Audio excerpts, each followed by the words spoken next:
दोस्तों, आज के इस वीडियो में मैं आपके लिए एसबीआई की एक ऐसी शानदार स्कीम लेकर आया हूं जो खास तौर पर आपके बच्चों के सपनों को हकीकत में बदलने के लिए बनाई गई है। अगर कोई व्यक्ति 50,000 इस प्लान में लमसम निवेश करता है और अगर लंबे समय तक इसे इन्वेस्टेड रखा जाए तो यह पैसा कई गुना बढ़ सकता है। हाइपोथेटिकली यह 30 से 35 लाख तक भी पहुंच सकता है। लेकिन इसके पीछे एक स्ट्रेटजी है। तो उस स्ट्रेटजी को समझने के लिए आपको यह वीडियो पूरा देखना होगा, जिसमें हम आपको बताएंगे कि स्ट्रेटजी क्या है, कितने वर्षों तक पैसा जमा रखना है, कितने % के साथ आपका पैसा ग्रो हो सकता है और कितना रिस्क है। तो चलिए वीडियो शुरू करते हैं। उससे पहले हम आपको बता दें कि यह वीडियो कोई इन्वेस्टमेंट एडवाइस नहीं है, यह केवल एक एजुकेशन रिलेटेड वीडियो है। दोस्तों, जिंदगी में हर इंसान के कंधों पर कुछ ना कुछ बड़ी जिम्मेदारियां तो होती ही हैं, और इनमें सबसे जरूरी जिम्मेदारी होती है अपने बच्चों का भविष्य संवारना। चाहे वह उनकी पढ़ाई हो, उनकी शादी हो या फिर उनकी हायर एजुकेशन। ये वह सपने हैं जो हर माता पिता अपने बच्चों के लिए देखते हैं। लेकिन इन सपनों को पूरा करने के लिए चाहिए होता है एक बड़ा अमाउंट, और अगर हम इनके लिए लोन लेने की सोचें तो वह बोझ हमारे दिल और जेब दोनों पर भारी पड़ सकता है। इसीलिए अपने बच्चों के सुनहरे भविष्य के लिए सही वक्त पर सही योजना में पैसा लगाना न सिर्फ जरूरी है, बल्कि यह एक माता पिता का अपने बच्चों के प्रति प्यार भरा जरूरी कदम है। दोस्तों, मैं बात कर रहा हूं एसबीआई के मैगम चिल्ड्रंस बेनिफिट फंड की, जो सितंबर 2020 में शुरू हुआ था। इस फंड का NIB अभी 46 रुपये चल रहा है। NIB किसी भी म्यूचुअल फंड के यूनिट प्राइस को कहते हैं। अभी इसका AUM यानी कि टोटल जमा पैसा 6 सितंबर 2025 तक 4,034 करोड़ तक पहुंच चुका है। मतलब निवेशकों ने इसमें खूब भरोसा दिखाया है। अगर इसके डायरेक्ट प्लान के एक्सपेंस रेशियो की बात करें तो वह है 0.84%, जो पहले 0.87% था। लेकिन अब थोड़ा कम हुआ है, जो अच्छी बात है। अब यह एक्सपेंस रेशियो क्या होता है? सिंपल है, यह वह फीस है जो फंड मैनेजर को हमारे पैसे संभालने के लिए दी जाती है। इस चाइल्ड प्लान में 5 साल का लॉक इन पीरियड है। इस अवधि के दौरान निवेशक अपना पैसा नहीं निकाल सकते। केवल कुछ विशेष परिस्थितियों जैसे निवेशक की मृत्यु या अन्य प्रमाणिक आपात स्थिति में जरूरी दस्तावेज जमा करके पैसा निकाला जा सकता है।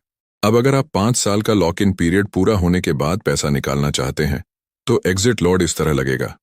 अगर लॉक इन खत्म होने के 0 से 365 दिन मतलब 1 साल के अंदर पैसा निकालते हैं तो 3% पेनल्टी लगेगी। अगर लॉक इन खत्म होने के 1 साल से 2 साल के बीच में पैसा निकालते हैं तो 2% पेनल्टी लगेगी। अगर लॉक इन खत्म होने के यानी 2 साल से 3 साल के बीच में पैसा निकालते हैं तो 1% पेनल्टी लगेगी। और अगर लॉक इन खत्म होने के यानी 3 साल के बाद पैसा निकालते हैं तो कोई पेनल्टी नहीं लगेगी। दोस्तों, इस फंड के 5 साल के लॉक इन को कमी मत समझो। यह तो इसकी खासियत है। यह लॉक इन निवेशक के पैसे को सेफ रखता है ताकि बच्चों के बड़े सपनों जैसे टॉप यूनिवर्सिटी की पढ़ाई, धूमधाम वाली शादी के लिए अच्छा खासा फंड तैयार कर सको। 5 साल में शेयर मार्केट का उतार चढ़ाव थोड़ा बैलेंस हो जाता है और निवेशक के पैसे पर कंपाउंडिंग का जादू चलता है, जो रिटर्न्स को और बढ़ाता है। यह लॉक इन निवेशक को थोड़ा डिसिप्लिन में रखता है। और दूसरी बात, यह फंड एक एग्रेसिव हाइब्रिड फंड है, इसीलिए यह फंड वेरी हाई रिस्क की कैटेगरी में आता है। और इसलिए 5 साल का लॉक इन इस फंड को एक बड़ा एडवांटेज दे। स्कीम में SIP शुरू करने के लिए मिनिमम निवेश 500 रुपये चाहिए और लमसम में मिनिमम 5,000 रुपये। इस स्कीम में मैक्सिमम इन्वेस्टमेंट की कोई सीमा नहीं है। अगर हम इसके फंड मैनेजर्स की बात करें तो 2020 से मिस्टर रामाया श्रीनिवासन और 2023 से मिस्टर राजीव राधाकृष्णन इस फंड को संभाल रहे हैं। यह लोग ही डिसाइड करते हैं कि हमारा पैसा कहां लगाना है और रिटर्न्स की जिम्मेदारी भी इन्हीं की है।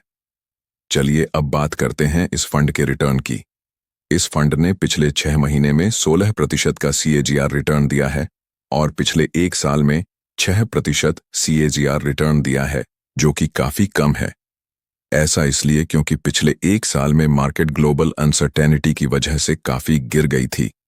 लेकिन अगर हम इसके पिछले 3 साल के CAGR रिटर्न की बात करें तो इसने 23.63% का रिटर्न दिया है। और वहीं ऑन टाइम रिटर्न इसने 36% का CAGR रिटर्न दिया है, जो काफी स्ट्रांग परफॉर्मेंस रहा है। इस म्यूचुअल फंड के पोर्टफोलियो में 35 स्टॉक्स हैं, जिनमें Muthoot finance, Renew energy, state bank of India, लिटरप्स technology, HDFC bank, Privi speciality chemicals limited जैसी टॉप कंपनियां शामिल हैं। आइए अब टॉपिक पर वापस लौटते हैं और कैलकुलेट करके देखते हैं कि कितना जमा करने पर कितना हो सकता है अगर इस स्कीम में 10 साल के लिए लमसम 50,000 इन्वेस्ट करते हैं। और जैसा कि हमने आपको पहले बताया कि इस फंड ने पिछले 3 साल में 23% का रिटर्न दिया है, लेकिन हम आने वाले सालों के लिए यहां पर एक्सपेक्टेड रिटर्न 13% ही मान के चलते हैं। आगे की कैलकुलेशन करने से पहले डिस्क्लेमर देना चाहूंगा कि पास्ट रिटर्न फ्यूचर रिटर्न की गारंटी नहीं देते और म्यूचुअल फंड बाजार जोखिमों के अधीन होते हैं। आइए अब टॉपिक पर वापस लौटते हैं। तो हम आने वाले सालों के लिए एक्सपेक्टेड रिटर्न 13% मान के चलते हैं। तो यहां पर 10 साल के बाद जो रिटर्न मिलेगा वह होगा 1,19,728 का, और 50,000 जो इन्वेस्ट किए हैं उन्हें मिलाकर 10 साल के बाद जो पैसे मिलेंगे वह 1,69,728 हो जाते हैं। इसी तरह अगर हम 20 साल के लिए निवेश करते हैं तो 13% सालाना रिटर्न के आधार पर 5,26,154 का रिटर्न मिलेगा। इसमें इन्वेस्टमेंट जो कि 50,000 जोड़ने पर कुल राशि 5,76,154 हो जाएगी। 25 साल के लिए निवेश करने पर आपको 10,11,527 का रिटर्न मिलेगा और इन्वेस्टमेंट जो कि 50,000 जोड़ने पर कुल राशि 10,61,527 होंगी। अगर 30 साल तक निवेश जारी रखते हैं तो 15,07,795 होगा और इन्वेस्टमेंट जो कि 50,000 जोड़ने पर कुल राशि 19,05,795 हो जाएंगी। और अगर 35 साल तक निवेश जारी रखते हैं तो 35,53,425 होगा और इन्वेस्टमेंट जो कि 50,000 जोड़ने पर कुल राशि 36,13,425 हो जाएगी। अब दोस्तों आप कहेंगे 35 साल का इंतजार बहुत होता है, लेकिन शादी तो 22 साल के बाद ही करनी है, तो इसके लिए निवेशक को बड़ा निवेश करना होगा, जैसे 1 लाख, 2 लाख आदि, और उसका कैलकुलेशन आप खुद से कर सकते हो। यह कैलकुलेशन कंपाउंड इंटरेस्ट के आधार पर की गई है, जिसमें रिटर्न हर साल आपके निवेश पर जुड़ता जाता है। एक बार फिर ध्यान दें कि म्यूचुअल फंड के रिटर्न बाजार के जोखिमों पर निर्भर करते हैं और 13% का अनुमानित रिटर्न गारंटीड नहीं है।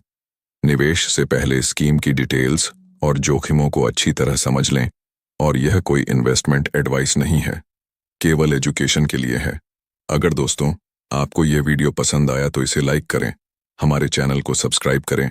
वीडियो देखने के लिए आपका बहुत बहुत